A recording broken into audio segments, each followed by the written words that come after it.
It sounded like it was coming from right over here. Of course, it might have just been my mind playing tricks on me again. Or you acting up again, Mr. Whiskers. Don't tell me that it wasn't you.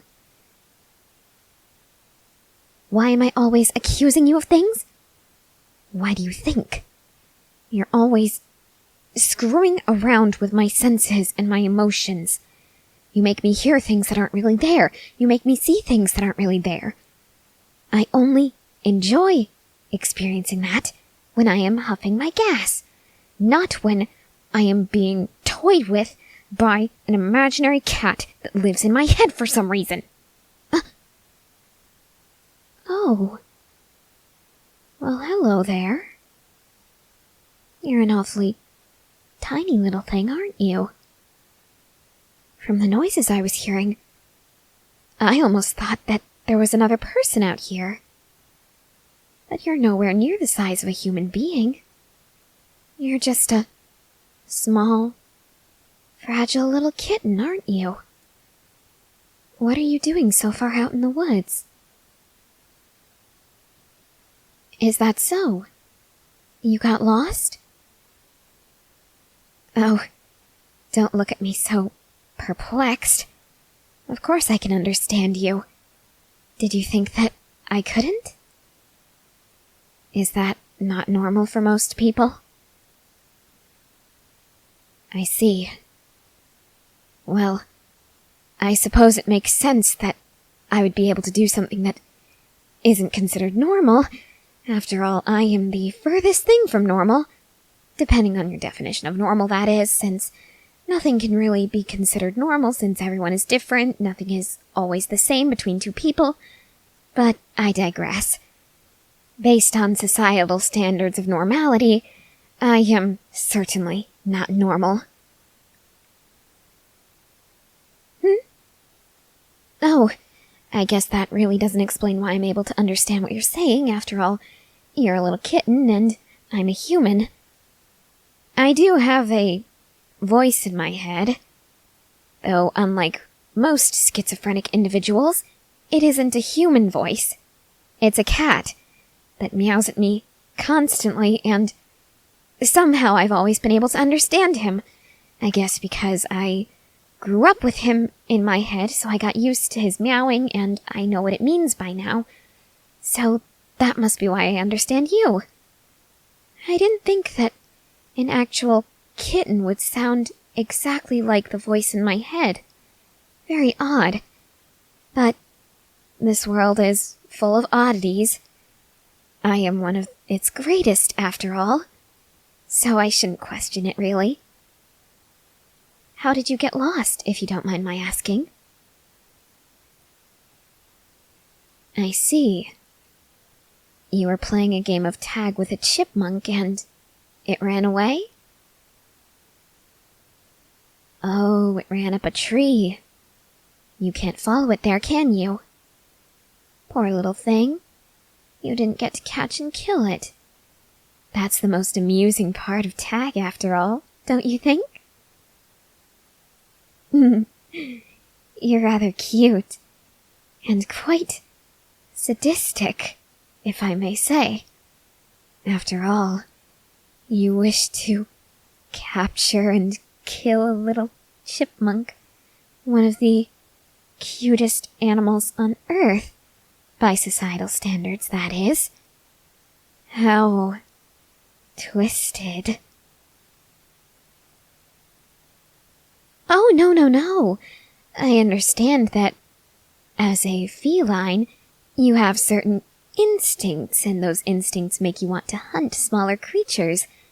Disguising it as a game, though, saying that it's just a friendly game of tag and not a chase between predator and prey, that's what makes it so sadistic and twisted. Oh, no.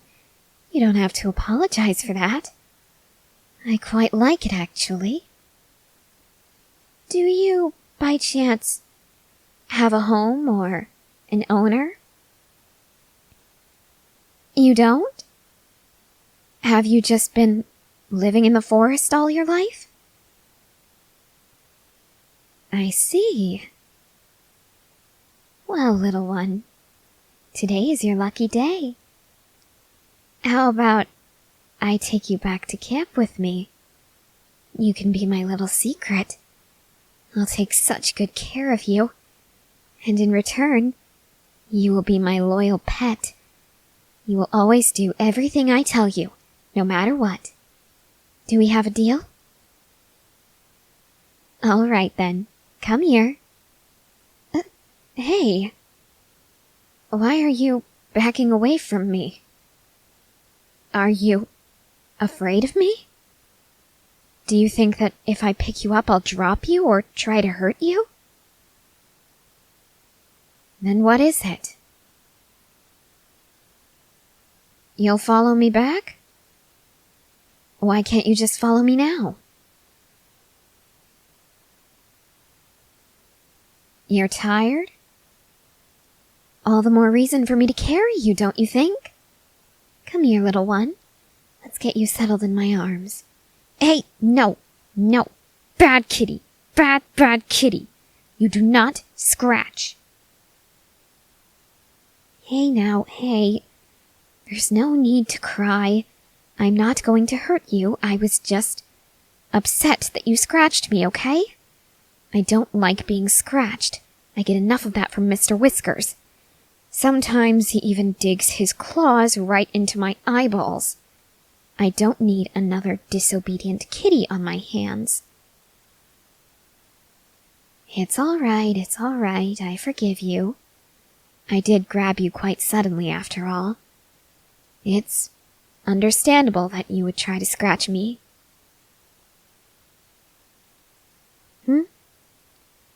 You still want me to put you down?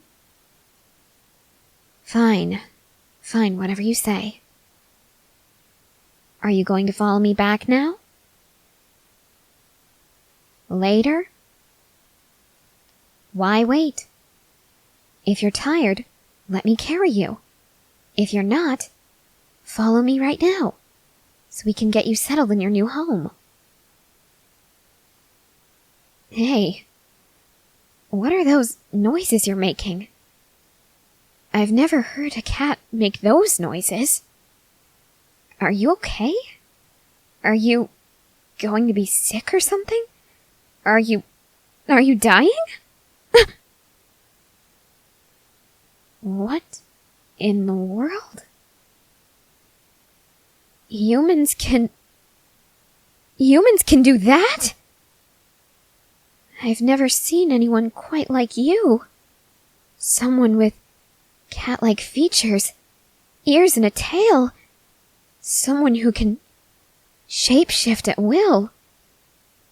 That's truly astounding. How did you do that?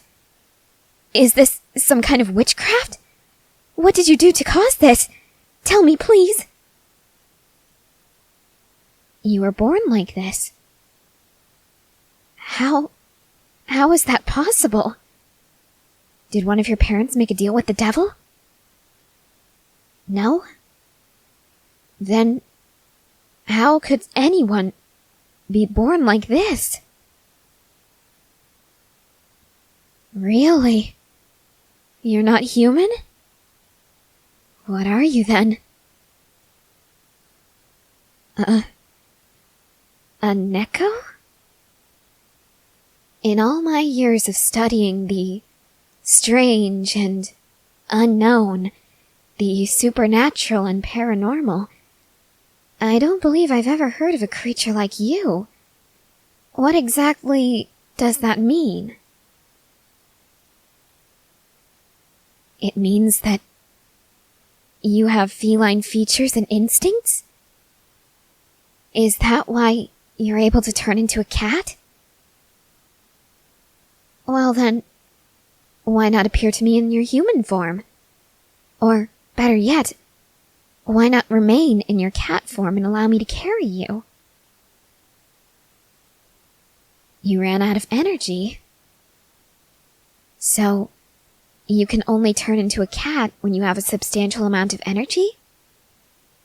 How interesting.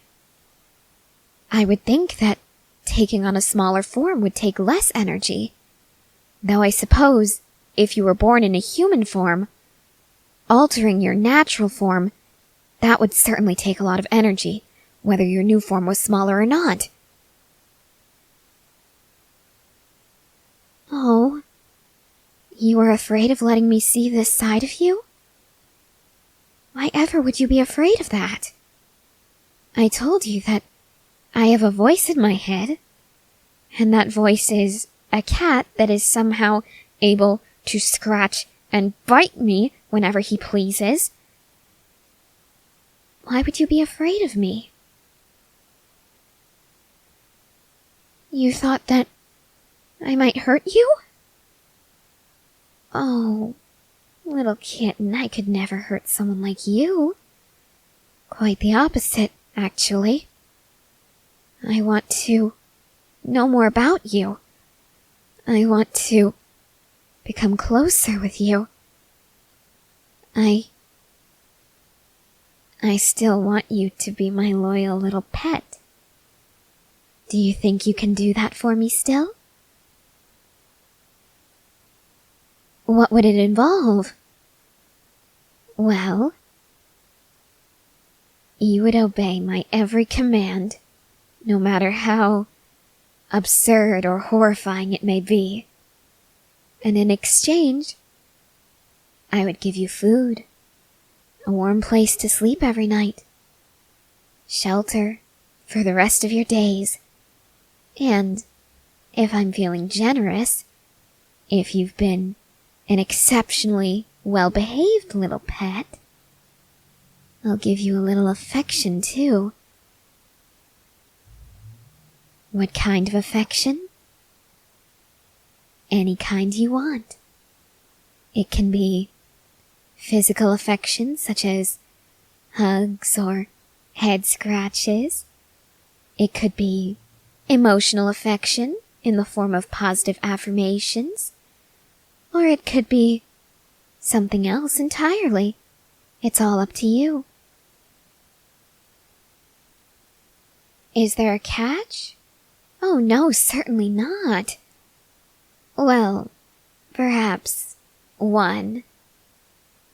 You would have to remain hidden at all times, whether in your human form or your kitten form, only because I don't want anyone finding out about you and taking you away from me. That's all. It's not because I'm ashamed of you or anything. I just want to protect you. Does that sound all right? Oh, excellent. Wait a moment. Hold on, I can't hear you when Mr. Whiskers is meowing like that. Shut up, would you, you stupid... Oh? Oh, I see. Mr. Whiskers is very interested in having you as a playmate. You wouldn't mind that, would you? Well, you see, sometimes he acts like an alternate personality of mine. That's why sometimes I act a little cat-like, occasionally scratching at my neck like a cat would, or behind my ears, or getting excited by small, furry little creatures like mice or chipmunks. And by excited, I mean I get filled with bloodlust. I want to kill them. I want to bat at them with my hand until they die, similar to how a cat would whack a small animal with their paw until it died. Stuff like that. Sometimes he is able to control me, and he's very interested in playing with another kitty. He's never been able to before. Would that bother you? Really?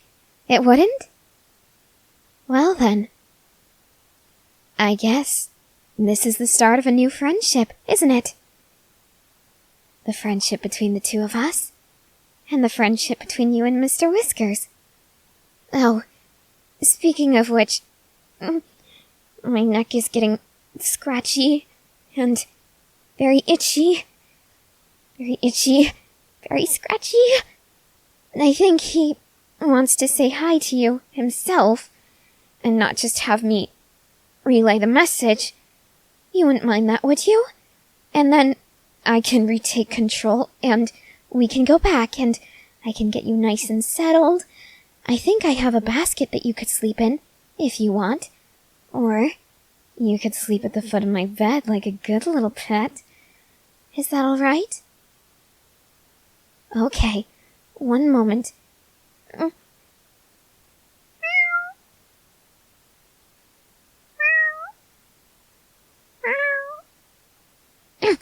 Okay, you said hello to them. Now shut the hell up and go back to your basket. Sorry, he tends to get a bit carried away at times. I promise, I won't let him bother you or hurt you. Well, at least not seriously. He might try to scratch you playfully, as cats do, but nothing more than that, I promise. Let's head back now, shall we? Oh, do you have enough energy to return to your kitten form? No? Well, that's all right, dear. We can wait here for a little while. And then, when you're able to return to your cat form, I can carry you back. Though I might have to tuck you under my shirt to keep others from seeing you. Would that bother you? No. You're such a good kitty. I look forward to seeing where this relationship can go.